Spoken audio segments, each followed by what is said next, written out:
the most important lesson of the 20th century was that appeasement does not work. Now, Conservatives across the nation, indeed across the world, are appeasing the Marxist and globalist radicals. Craig, where is this leading us? What's the great Churchill's quote? The appeaser is one who feeds the crocodile hoping to be eaten last. And if you look at the last election, that's what happened to several of my Liberal colleagues.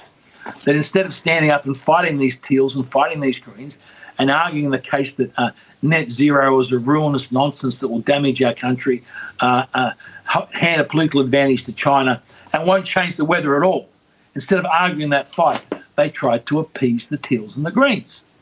People that will never vote for them in a month of Sundays. And what's the result? They were eaten by the crocodile. And we've got to take and again, the Morrison government were terrible at this. Again, appeasement. Now, you're going to have to take a leaf out of Ron DeSantos's book in Florida, who went down the other track and said, what do you say? Woke is where woke goes to die in Florida or something, and took on all these people. And he effectively turned what was a 50-50 split at the previous election he was on, when he had to rerun I think it was earlier this year. When he had to rerun, he had effectively, in Australian terms, the 10% swing for him. So Florida is basically a 60-40 state to DeSantos, because he stood up and he fought for conservative values. So this idea that our Conservatives you win elections from appeasing your enemies and going to the centre is a nonsense.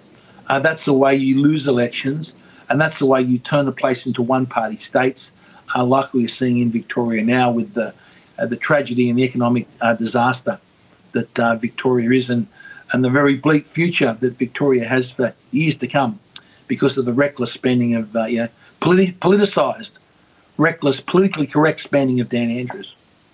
Well, honestly, the temptation to run around wearing an "I was right" T-shirt is very, very strong, Craig. Look, and also, yes, I'm working on a book called Craig Kelly Was Right. And so far, I think I've got about 45 chapters. Oh, that'd be the bestseller, absolute hands-down bestseller. And look, I hope that UAP manages to use the Westminster system to its absolute maximum and bring some sanity back into our system, because frankly, I don't think the Liberal Party are going to manage to make it happen. So I would like to thank you, not only for coming on this show, but for your tireless efforts to protect the people of Australia from a morally bankrupt political class. It was an absolute pleasure to have you on the show. Thanks, appreciate it. There's a lot of fight left in this dog yet, so thanks again. We look forward to it. That's all from us here today. I'm Alexandra Marshall. Catch you next week.